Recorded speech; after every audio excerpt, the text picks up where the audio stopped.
Good morning, this is Rabbi Shlomo Furst here at Yeshiva Tsama Nafshi, here in Yerushalayim Kodesh. We're located in the Beit Knesset of Haneki Yeshiva on the Rehov Zikron Yaakov number 6 in Yerushalayim, and not too far from the central bus station, so you can walk from there. Take the bus, if you're driving, that's very good too. If you're coming crossroads, we'd love to have you come and join us and participate in our shiurim. This is the first shiur in the morning, usually about 9 o'clock in the morning or so, and we are learning Pirkei Avos. So the second Mishnah in the first parak, as we've been learning, that the Shlomo Tzaddik said, "Al shlosh dvarim ha'olam oimed, al ha'torah, al ha'vodav, al givnas chasadim." Let's just review the parak of Ben Yonah. That's the first commentary we have on our page here. Then we'll refer to some of the comments of the Talmud of Prague. We'll do that for you. Rabbi, you like to read it again? We did the Rabbeinu, let's just review it again. פירוש רבנו יונה על אבות, פרק א' משתבח. הוא היה אומר, על שלושה דברים העולם עומד. אפשר לומר, שבשביל דברים אלו, דבר העולם, see these specific three things, the world was created. כשלמטה הוא אומר, further on, הוא אומר, על שלושה דברים היום קיים. You see, so that was he's making a point that Ben was making, as we learned yesterday. Ben was making a point that the Girsha later on is Kayim, not Oimid. Here Rabbi Shimon Tzaddik is telling us that Oilam, three different things, the Oilam is Oimid, it's so to speak stands upon. Whereas he said it's because of these three things the world was created. And later on we're going to talk about that the Oilam isn't Kayim, and we were discussing yesterday. How does it keep going? Continuous. It's already Nivra, but how it keeps going, yes. These are the three things. Right, what keeps it going, right? Like you could say like just a very basic mashal, like a car travels on its wheels, but it needs gasoline to go. Right? So you got two different aspects here.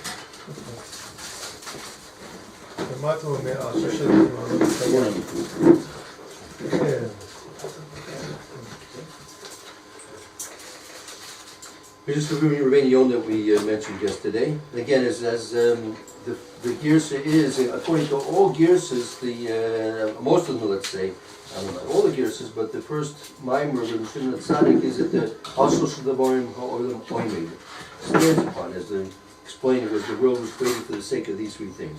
Later on, Rabbi Shimon Gamliel says Ashol Shadabarim Kayim. That's the Lashon, that's the Girsa of Rabbeinu Yonah. Although we have some other Girsas that are also the same expression, Oimid. We'll be discussing that more as we get further. We're just reviewing the Rabbeinu Yonah right now. Yeah, continue on, Rachmi, please. Second line, כי למטה הוא אומר, לעשות דברים העולם קיים. אינם אלו שזוך, אילו אינם אלו שזוך אוי. אינם אלו, they're not these.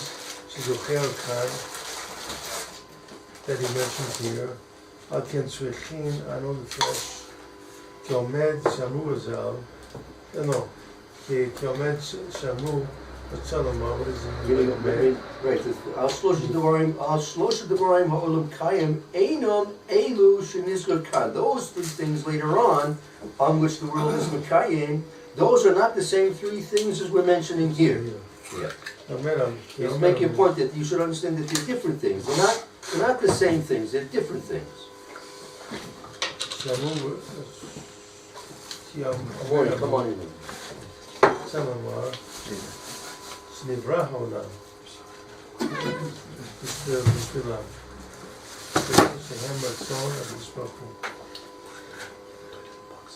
Because they are the will of the Kadosh Baruch Hu.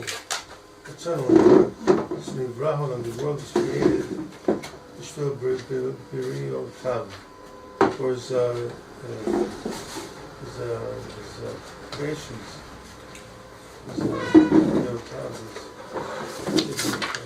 So he's explaining what's the concept of the three things that the olam is pointed on. Those are the three things that the first Shenivra Olam Bishvilam. The world was created for the sake of these three things. The Nei Shehem Murotza Ratzon HaKadosh Baruch Hu. These things are the Ratzon of HaKadosh Baruch Hu. There should be Torah, Avodah, V'Gilma, Sasadi. Ratzon Lo, I mean, what does that mean? Right? Shenivra Olam B'Shvil Briyosav. It's the world was created for the sake of the Briyosav, the creations of the world. Shasidim Liyos, that in the future they will be doing Ratzon Lefonim. They will be doing the Ratzon of HaKadosh Baruch Hu. Right, how's that? Al Yidei, go ahead. Asiyat Eda Dvim. Asiyat Eda Dvim. By way of these things. So the Torah, the fact that the world is oimed, meaning the world was created that HaKadosh Baruch Hu wanted a world where these three things could exist, that the people in the world should be able to be doing the Ratzon Hashem. So in order that we should fulfill and have the Ratzon of HaKadosh Baruch Hu fulfilled, we needed that there should be Torah, we should have a voting, we should have Gamel and Sasani. So therefore, because HaKadosh Hu created this very big principle that we see from Reini Yonah, HaKadosh Baruch Hu's desire in creating the world was that there should be people in the world that were fulfilling his ratzon, fulfilling his will. Not that people should just be running around doing what their heart's desires, right? Rather, they should be doing what HaKadosh Baruch Hu desires. That was the reason HaKadosh Baruch Hu created the world. That there should be creations, people in the world that are doing his will. As we mentioned yesterday, when it came to a situation where by the Mabul, the flood, that the world was so corrupt that they were not doing the Ratzon of HaKadosh Baruch Hu, HaKadosh Baruch Hu had to bring a flood. Right? When it came to Sidon, that they were so lacking in Gemil Sasadim and doing the Ratzon of HaKadosh Baruch Hu, they had to be destroyed because there was no reason for them to be left in this world. The Mishnah in Sanhedrin says that the Avdon Rishoyim, the destruction of the Rishoyim, right? It's good for them and it's good for the world. It's good for them because they're not doing anything else wrong, and it's good for the world that the world's not becoming more corrupt and corrupt because of their deeds. So that's the whole point. Rasul Shenivra Olam B'Shvil B'Yosef Shasidim those Rasul Lefonoi that the world was created in order that there should be people in the world that were doing the will of Hashem through the fulfillment of these three things. As we were saying yesterday, these are human activities. Torah, Avodah, Gemilut, Chasadim are human activities. So Hashem wanted these three human activities, right? What is avodah? Avodah is literally service of the Kadosh Baruch Hu. That can be, when we have the base of English, that meant bring the korbanos, primarily bring the korbanos. And then, and even more so now, when we don't have the base of English, it means prayer. Prayer. The Rambam mentions Elu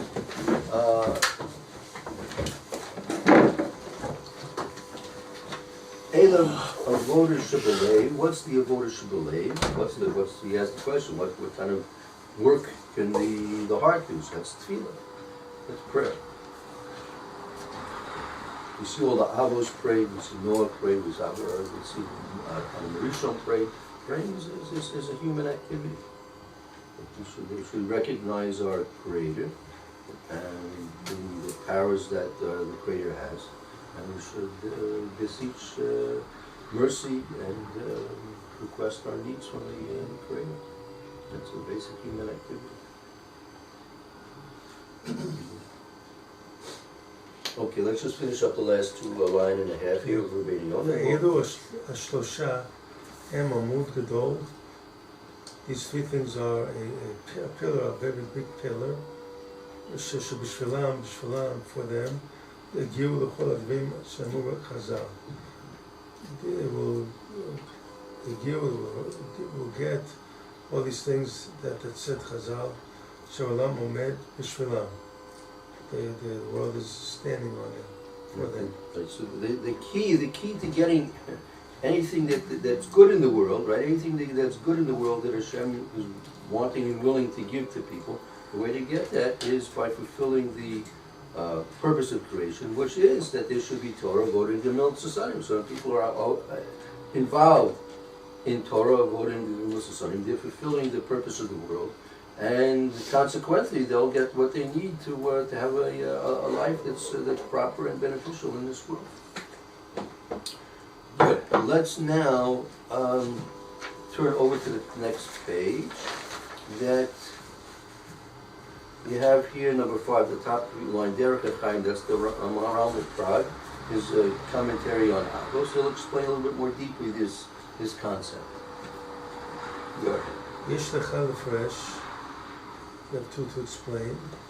Ken Nivreim is Nivro Bishvil.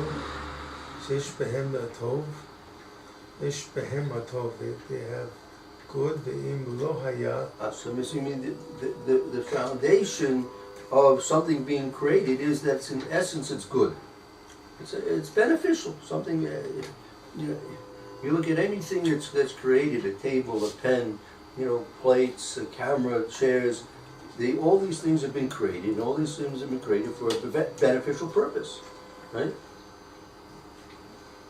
Ve'im lo hayu b'nimseim atov lo hayu nivreim.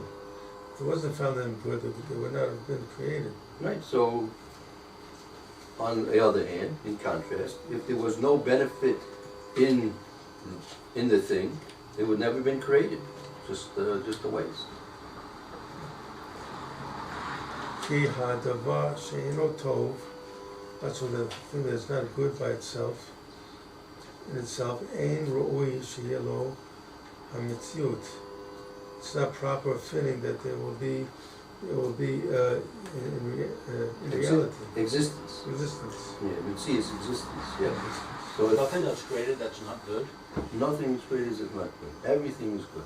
What about polio? Polio. So polio. Why is you're asking basically why a disease is created? Diseases. Why a disease is created? That's not a nivra though, is it? Is that a nivra? Yeah, it's. I mean, there are things. Whatever they. It's a mazik. It's a mazik. It's So why? So the that question is. feature comes So, from Avos. right. So the question is why they're mazikin? Why they're mazikin? So the Ramchal in Mesil Sasharim says as follows. Let's see if I can find it briefly. Without too much time.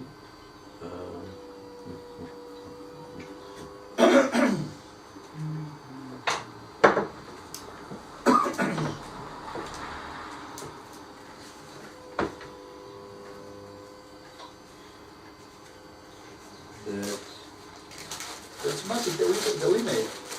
Yeah, that's basically. 1,000 years ago, you didn't have it. Yeah. So. 1,000 years ago you didn't have diseases? No, that disease you didn't have. What, Originally, it used to be that a person, how would a person die? Rashi brings this down in Chumash. A person would die, he would sneeze, and it would break the membrane between his nose, the upper nose, and the brain. And with the breakage of that membrane, he would die. He would sneeze and be gone. That's it. Right? Right. And that was beneficial for people for quite a long time, until Avraham Avinu was mispal that people should get old, and they would die through other reasons. Here, this is the Ramchal, Moshe Chaim Luzzatto in Mesil Sasharim in the 9th parak. This is those things which are mafsidi hazrizus, those things which detract and distance a person from being careful and enthusiastic about things. So he says like this, as follows.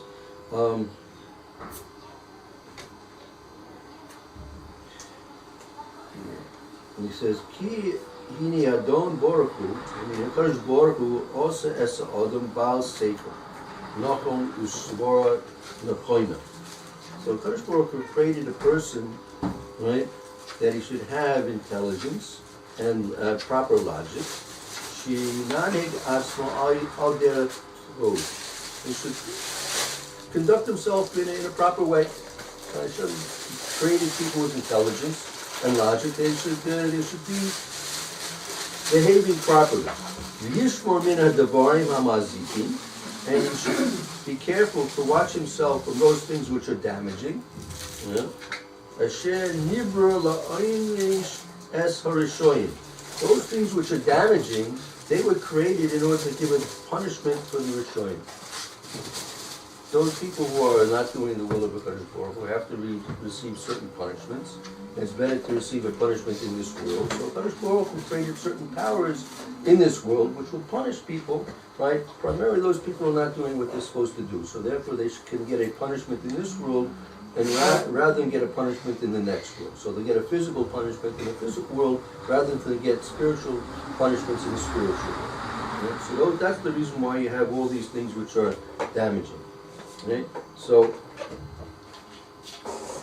ומי שירצה שלא ינהג את עצמו בדרך החוכמה, a person who wishes to behave not in an intelligent, wise way, yafkir atzmo l'sakanas. He's going to leave himself open to sakanas. He's going to leave himself open to dangers and risks.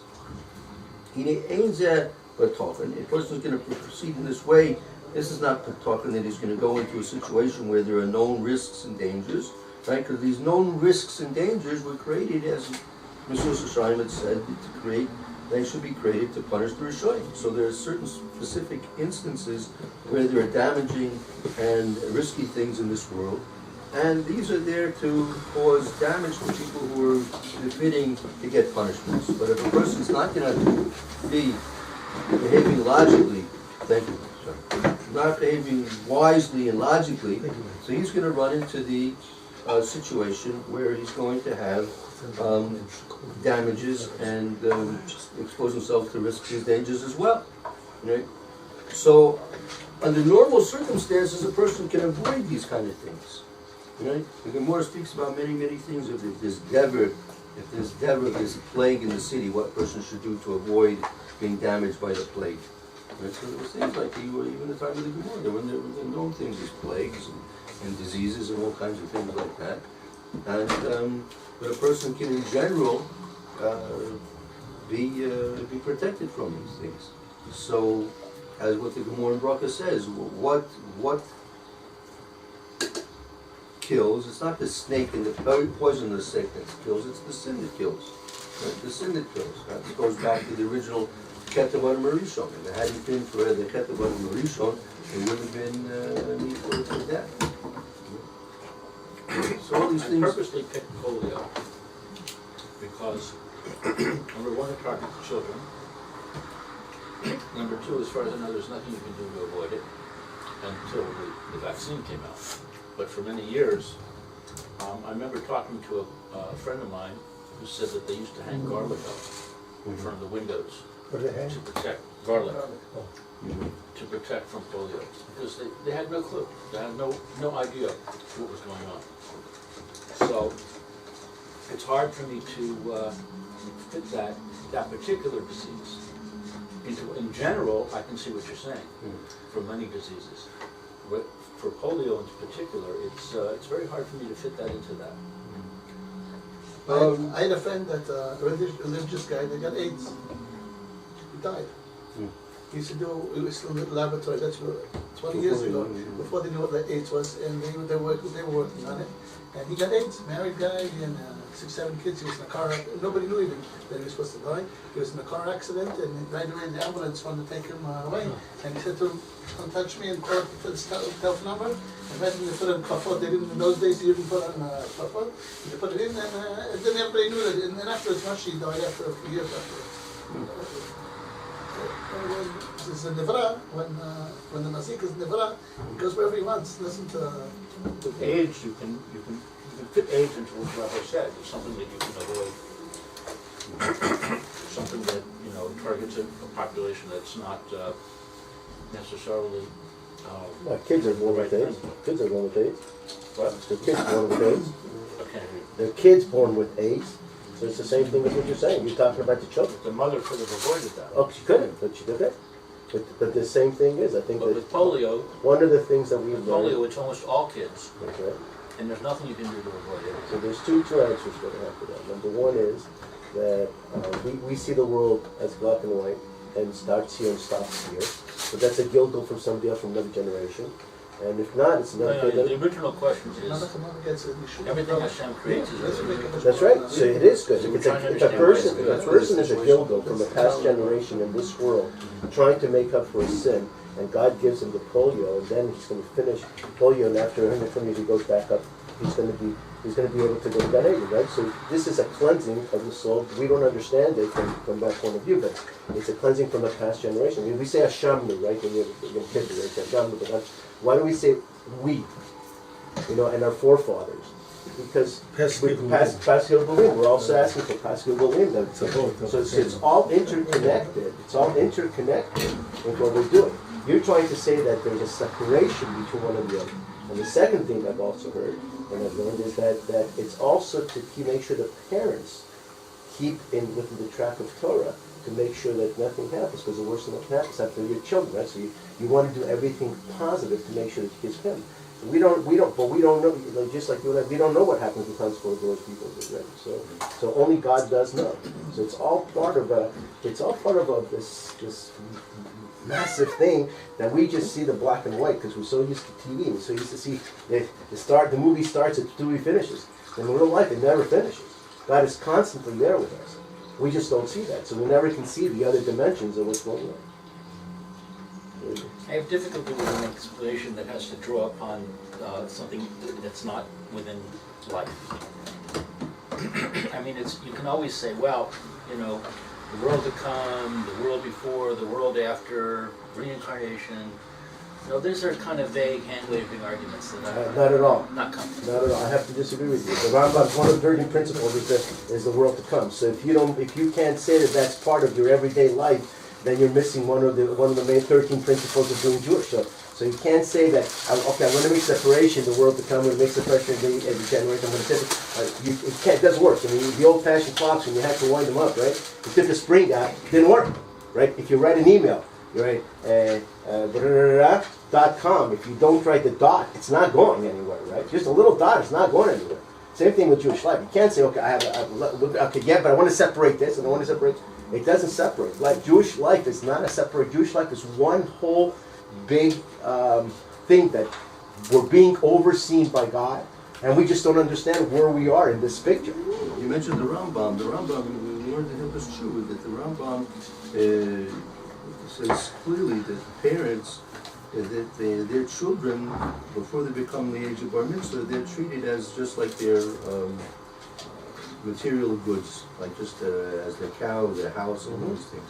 So what the Kadosh Baruch Hu does, if the parents need to have certain punishments, so just like a person's house could be struck with fire or flood, or his car could be struck one way or another, his cow could be struck. So the children also. The children are, until they become bar mitzvah, until they stand on their own, they're considered within the parents' jurisdiction in terms of reward and punishment. So it's not really a question of children are innocent, and therefore why should bad things happen to children? Because many times it can be attributed in one way or another to the parents. I'll give you a perfect example. You want to go to polio. My granddaughter was born with half a heart. She already had 5 open heart surgeries. Within 3 weeks, or 2 weeks, or 3 weeks from the time she was born, the first heart surgery was over. Okay? They couldn't close it because they had to wait to see this if it closed. And you see, they put like a big tape on, and you can see her heart pumping. I mean, I saw this, and she's 4 years old. Okay? So you talk about polio, you have other diseases that come in that also is the same thing as what you're saying. Why the children? I don't know why the children. Why God chose her? I don't know why God chose her. I think I do love it because my daughter, she's very strong in her faith with God. We call her Tehillah, so when she grows up, she's going to be able to say Tehillim all the time. So because of the Tehillim saved her. So she knew beforehand there was going to be a problem, and she still decided to have a kid and pray to God to make sure it happens. So it's no different than polio, but to say that, okay, it happened to her, to the child, and not anybody else, I don't think that matters. It doesn't matter who it happens to. It happens to anybody. God has His plans. His plans are, we're part of a system. We don't understand the system. We're not supposed to understand the system. It says in the Chumash, right? Right? The hidden things are to Hashem, and the public things you can know. What God wants us to know, we'll know. What He doesn't want us to know, we just have to have faith and believe that there's a God, and He has His reasons for us to understand. You have 2 examples here. In the case of Koira, and you have the case of the Israeli Dakas. In both cases, children also went. The ear what? Irin Dakas, a city which is primarily on the border of Eretz Israel, bordering the outlying territory. The city turns and is convicted of being idol worshippers. So the whole city is destroyed. Everything has to be destroyed from the city. And everyone has to die in the city, even the children. And they have with Korach also. And it was decreed upon Korach and everyone involved with Korach's dispute with Moshe Rabbeinu that they all had to die, even the children. So here you're going to say that the children are completely innocent and uninvolved with the Avodah Zorah, idol worship of the city, or of Korach's dispute with Moshe Rabbeinu. Nevertheless, the decrees that they have to go because they're included in the punishment for the parents. So sometimes it's not easy for us to understand these things, but it doesn't seem to be righteous. But as Amram saying, if you see the whole picture, if you understand the whole picture, you can really understand. But we can't. We never can see the whole picture.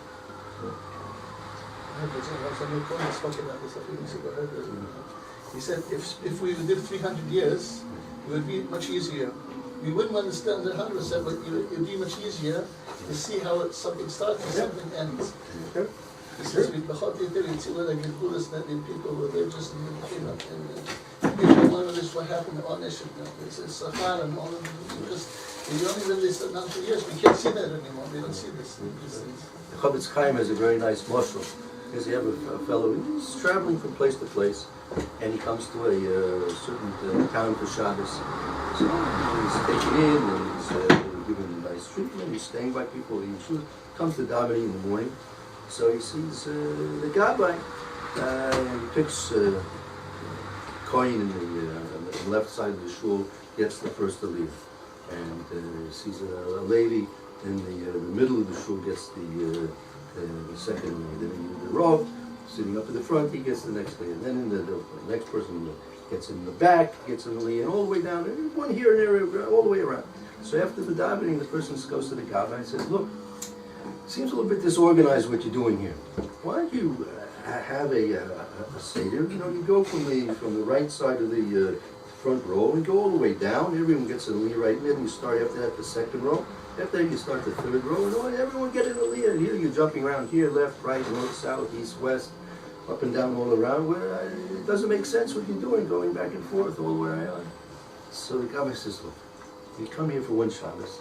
And you think you understand everything is going around. I said, first of all, like, as you know, the Kohen has to get a but he's not the other Kohen that's sitting in the front, right? He had a aliyah last week, so I'm not going to give him an aliyah 2 weeks. I said, no, he's not going to get Later the same thing, right? The other aliyah, the Rabbi always gets, you don't understand. So, and the next one, the Rivi, he's having a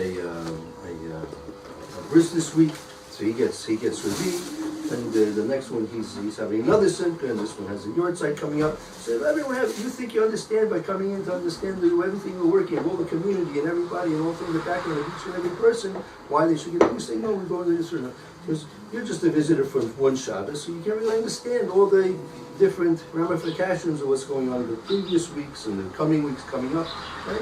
And with Chavetz Chaim says it's like us, we're only here for a short time, so we can't see and understand what was going on previously. We can't see certainly what's going to be in the future. So we think we have a better idea of how things should be done, but it's not true. So it says that the Tov Ma'oid, right? You usually see it, that the pasuk is Tov Ma'oid, so there are many different explanations, and my verse is Tov Ma'oid, what's the one? That Misa, Kadosh Baruch Hu's death is Tov Ma'oid. Very good, not just Tov, it's very good, very good. So Rashi explains, one of the explanations is because people, if they realize that they're not here forever, they'll put their self to task and they'll accomplish something in life. The person thinks he's going to live forever, so he's not going to accomplish. He's going to be static. The person knows he's limited in his time. So what's so good about it? The person should be able to accomplish. That's what's very good about it. So everything is, that's what the morale is saying. Everything, even though we may not understand it, everything is essentially good. Everything is essentially good. We may not understand it, but in essence, it's good. Okay, we'll have to stop and continue, Mr. Shem. A lot of people have this kind of